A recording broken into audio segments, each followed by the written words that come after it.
တေချာပါတယ်ခမရတေးထိတ်ရင်ဖို့စရာကောင်းပြီးနားထောင်လို့ကောင်းမဲ့ကျင်းစာတင်းတက်ပုံတပုံဆိုတဲ့တေးထိတ်ရင်ဖို့ဇလန်းတူလေးကိုဖတ်ပြပေးလိုက်ပါတယ်ကျင်းစာတင်းတက်ပုံတပုံမိုးတဲထန်စွာရွာသွန်းနေတဲ့ရန်ကုန်မြို့ရဲ့ညနေခင်းတစ်ခုမှာပါရှေးဟောင်းပစ္စည်းတွေစုဆောင်းရတာဝါသနာပါတဲ့ကိုနိုင်တယောက်ပန်းဆိုးလန်းလန်းနဲ့ကရှေးဟောင်းပစ္စည်းဆိုင်လေးတစ်ခုတည်းကိုရောက်သွားခဲ့တဲ့ဆိုင်ရှင်အဖိုးအိုကသူ့ကိုဂယုမဆိုင်တလို့ပုံစံနဲ့ထိုင်နေပေမဲ့ကိုနိုင်ရဲ့မျက်လုံးကတော့ဖုံတွေတက်နေတဲ့ထောက်တနေရာကဓာတ်ပုံပေါင်းဟောင်းလေးတစ်ခုစီကိုရောက်သွားတယ်အဲ့ဒါကအဖြူမဲဓာတ်ပုံအဟောင်းလေးတစ်ပုံမှာဓာတ်ပုံထဲမှာရှေးခေတ်မြန်မာဆန်ဆန်ဝတ်စားထားတဲ့အမျိုးသမီးတစ်ယောက်ကကလထိုင်တစ်လုံးပေါ်မှာထိုင်နေပြီးသူ့ရဲ့ဘေးမှာတော့မျက်နှာမပီပြင်တဲ့အမျိုးသားတစ်ယောက်မတ်တက်ရက်နေတဲ့ထူးခြားတာကအဲ့ဒီအမျိုးသမီးရဲ့မျက်လုံးတွေပါပဲဓာတ်ပုံဆိုပေမဲ့မျက်လုံးတွေကအသက်ရှိနေတယ်လို့ဆူရှပြီးကြည့်နေသူကိုလိုက်ကြည့်နေတယ်လို့ခံစားရစေတယ်ဒီဓာတ်ပုံကရောင်းဖို့လားအဖကိုနိုင်ကမေးလိုက်တယ်ဆိုင်ရှင်အဖိုးအိုကမျက်လုံးဖွင့်ကြည့်ပြီးတုံတုံရင်ရင်နဲ့ပြောလိုက်တယ်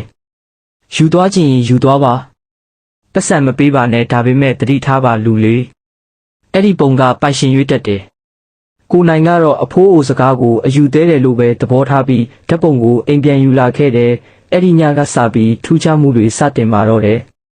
ညဘက်အိတ်ခါနီးဓာတ်ပုံကိုစကွဲပေါ်တင်ထားတော့ဓာတ်ပုံတွေကအမျိုးသမီးရဲ့နှက်ခမ်းတောင်ဆုံးကအနှဲငယ်ကွေးတက်သွားသလိုကိုနိုင်မြင်လိုက်ရတယ်သူမျက်လုံးမားတာဖြစ်မယ်လို့တွေးပြီးအိပ်ယာဝင်ခဲ့တယ်ဒါပေမဲ့ညတက်ခေါင်မှာတော့အခန်းထဲကနေတရှက်ရှက်လမ်းလျှောက်တန်ကိုသူကြားလိုက်ရတယ်ထူးခြားတာကဓာတ်ပုံထားတဲ့စကွဲစီကနေငါ့ကိုတယောက်တည်းမထားခဲ့ပါနဲ့